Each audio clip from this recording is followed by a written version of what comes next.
we shift ourselves into a segue very quickly into Super Rugby Aotearoa and Super Rugby AU? Obviously, we've got the resident correspondents of Harry and Johnny, who watch those. I'm going to decide I'm going to invest in Rugby Pass so I can watch Super Rugby Aotearoa. Check the old bank balance. But Highlanders were in it for a bit from what I saw of the highlights, but Crusaders do the Crusaders thing. But from what I got from that, I mean, you'll give me a better thing of it, but Sevu effing Reese. What a player. Just a joke of a player, to be honest. Unbelievable. Yeah. I mean, obviously, history notwithstanding, he's quite good at rugby. I saw in the week that he was hitting like 50-meter drop kicks or conversions with the Crusaders kickers. Like, unbelievably talented player. Scored a good try. That kick, I can't remember who he set up off the top of my head. Was it? I can't remember who it was. Paul, I think. Which was just mad. Yeah, the break down the right wing, yeah. Sort of inside of the boot, kick in field. Yeah. And it was actually interesting to see, I think it was in the England-Wales game, I think a player in the Six Nations tried it as well this weekend, or something similar. It didn't quite pay off as well, but obviously there's a decent amount of cross-pollination in that these Northern Hemisphere players watch games as much as we do. It was quite fun to see while I was watching those two games on Friday and Saturday morning, just to see people like Sopawanga and Nandolo tweeting along in support of their former teams. It's always a weird little community, that Northern Hemisphere people watching these New Zealand and Australia games. So it's quite fun to watch along with what is basically the most hardcore rugby contingent in the Northern Hemisphere. Crusaders are too good. Blues are looking like the Crusaders, but not quite as good. But a combination of pretty organised team with big carrying forwards and now some quite exciting backs. It's going to be a good competition. Yeah. Chiefs haven't lost a game yet as well. Madness. Sorry to interrupt, but I've got to head on, chaps, unfortunately. Okay. I thought he was going to give me the segue to leave as you went into Super Rugby, but it's kept. We'll segue it now. Love rugger. We'll carry on with Super Rugby. Yeah. Well, apologies, chaps. Hopefully, I'll be a little bit less snowed under soon. Keep well. See you.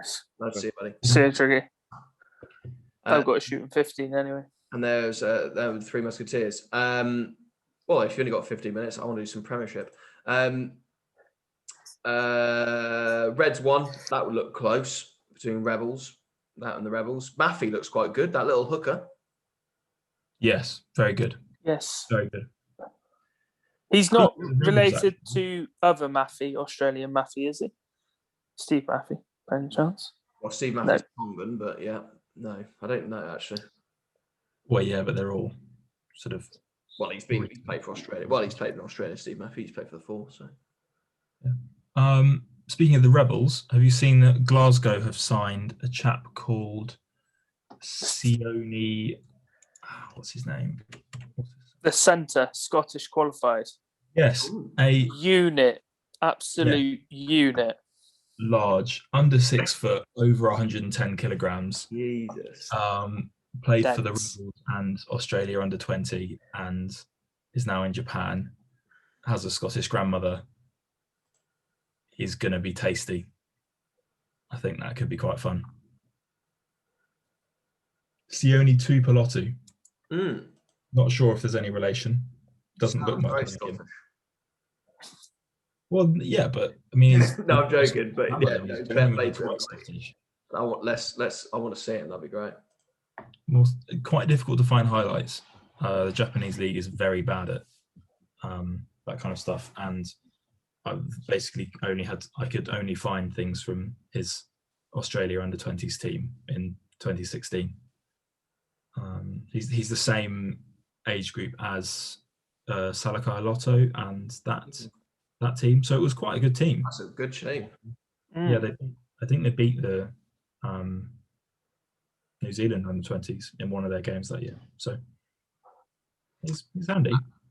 And the Brumbies, I haven't actually seen the highlights. Probably need to watch that. 61-10. Yeah. Yeah, messy. No, Waratahs don't look good at all. not great. Waratahs are Italy, but a club team. Yeah.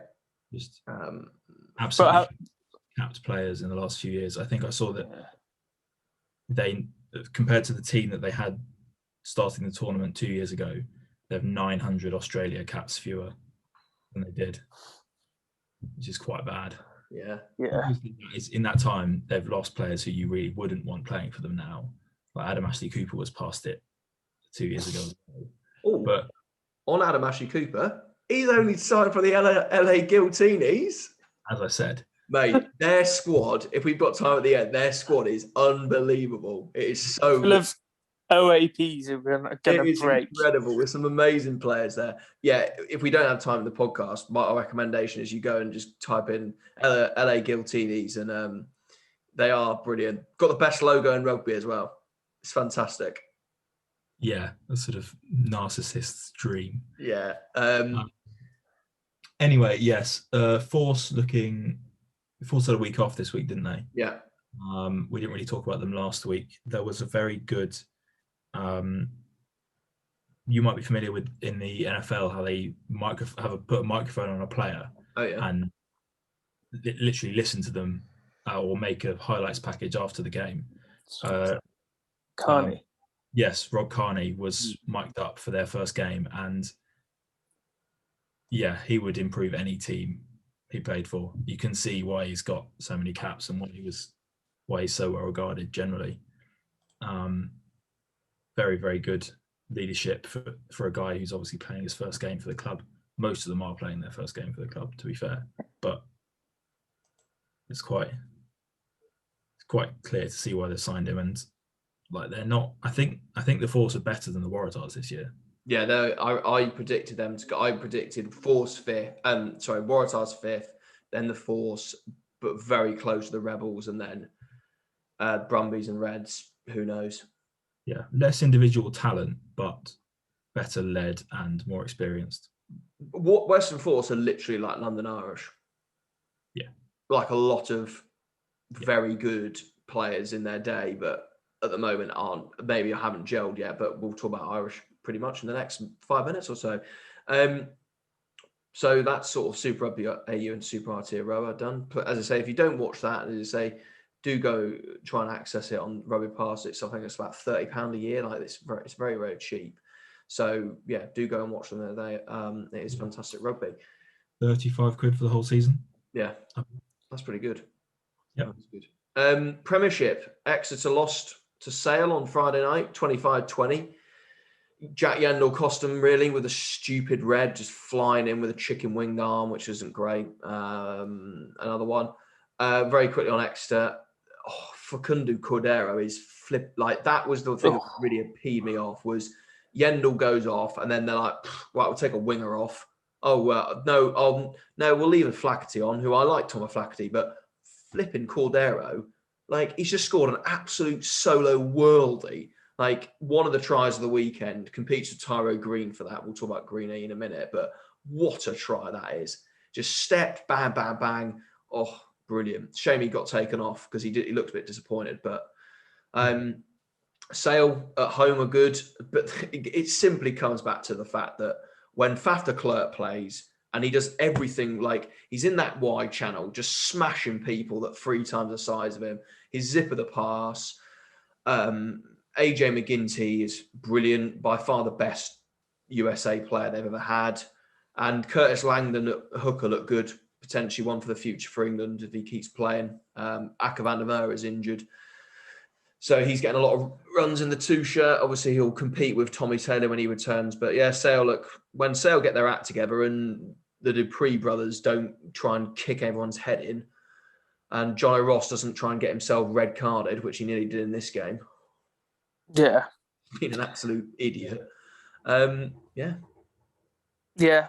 They look pretty. They look quite reasonable, I'd say. They look pretty good, but I still think like in some positions like Yard can be so like he can have moments of brilliance and then just be rubbish. I just can't see them when it getting to knockout. Though I think they'll be top 4, but I don't think they'll get any further. Very good interview just on Marlon Yard. Very good interview he's done with Sky Sports about with racism in rugby. That he wants people to do more, which he makes some very, very good points. And you kind of, when you listen to him, yeah, he's had a bit of a storied past, and you've obviously had a bit of an issue with Quins and stuff, but at least he's very open and honest, and he's sort of owned up to his mistakes. So I'll take a lot of very good, respectful on you there, Marlon. Good job. Bristol, simple Bristol, 17-3 over Leicester. Not a lot really to write home about. Bristol were quite clinical, less than ever in the game. I'm not convinced by Bonilla, if I'm honest, at all. He's not a 10 that's going to drag the team around behind him like Henry and Ford are. He's much more of the cog that sort of enables the rest of a very exciting team. At least that's how it was at the Jaguares. It was never like world beating, and it wasn't really often first choice for the Jaguares. As soon as they had Miotti available, he would play more often. Who's now at the Force, which is honestly bizarre. These Argentinian players have turned up all over the place. Yeah. It's not fair that they've got that the Western Force have got fucking Cabelli. Like, yeah. Well, it's absolutely fantastic for Miotti. That complete tangent to what we were talking about for the Premiership, but having Cabelli continuing on as a sort of half player, coach, mentor, keeping with him, gets him integrated into the team better at the Force. They'll play for Argentina together, provided that Cabelli keeps playing for a while. Yeah, it's really, really good news and smart business by the Force. Whoever's running their incoming transfers has done a good job there. I mean, they've done a good job building that whole squad, actually. Yeah, they've done well. Anyway, Bonilla, yeah, good kicker, perfectly fine. Not going to win. He did miss a lot of goal though this week. Did he? A lot of chances. That's a shame. They were never really in the game. Good out of hand, I think, if I remember rightly. Say again. Kicking out of hand, I think he's moderately good at that when he gets the chance. I did enjoy watching the highlights of this game. Who stood out to me? Yes, Will Capon, who another hooker. Yeah, is good value. A sort of mini-me Harry Thacker, if such thing are possible. Although he's actually bigger, just younger. It's not a great example. It's not a great comparison to use. But yeah, handy. Him and Barbary will be England's hookers for a while. Once the current two move off. And just two very attractive Bristol tries. One rolling Maul, one lovely offloaded Morahan, quick hands to Piers O'Connor. Always good value. Piers O'Connor's playing very, very, very well. Very, very well. Nice finish. But Newcastle 25-22. That was a back and forth game. One in the last kick by Brett Heron. No, it wasn't Brett Heron. That's the wrong player. It was someone, Brett Connon. Apologies, Connon. But bloody hell, lads, Tyrone Green's arrived. We were saying last week that they hadn't really given him a go. Oh, they gave him a go, and he went, "I'm here." He's so fast. Fast and didn't down at all to step Penny over that. Yeah, Penny. Yeah, he's not a slouch. Penny's quick. Yeah, just terrifying. That is madness. You hope he plays a bit more.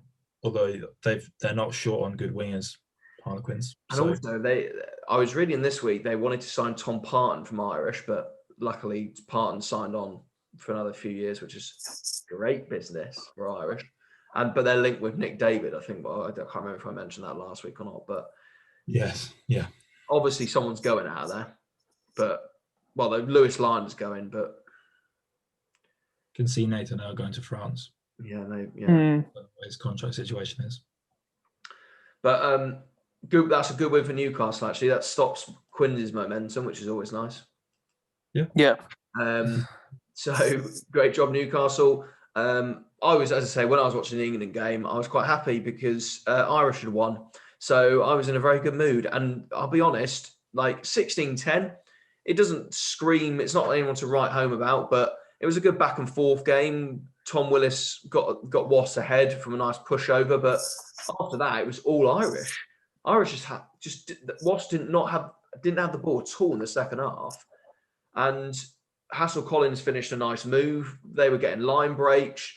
Sean O'Brien was just running the show. Like I think he twisted his ankle towards the end, so he had to come off. But I really hope it's nothing serious because he was phenomenal. Like no wonder he's like the standard he's played at. Just as I say, he keeps getting better every time he plays for Irish. They're building something there. We are building something. I don't really know where we're going to sit in the table. As I said before, 7th or 6th or 7th would be quite nice for me, I think. But I'll be honest, anything above 10 would be 10th is brilliant for us because we've been in and around the bottom for a while. Just get into the top tier of Europe. That'll be a good. And I think we've got the squad for that. Wasps need Adogru, Barber. They just need their injury list cut short. Launchbury's a big one for them. Their line out faltered a little bit, and their scrum got Robson. Umanga is never the same player without Robson there. Yeah. Porter's fine. Velicott is not great. No. Robson makes that backline work, especially now that Gopeth can't play 80 minutes every week. Never a good sign when obviously O'Gray is pretty special and can play 7, but never a good sign when you need him to play 7. He's actually the only 7 left at the club. Yeah. So it's difficult. He was good. He is a good player, but he's not there yet, though. Not first choice in the Premiership yet. Trying to think what else. No. You almost playing Tommy Taylor at 7. See how he goes. Yeah, I would say that you've done a bit of better business there because he wasn't that impactful when he came on. So it's maybe quite good. He's a very good player.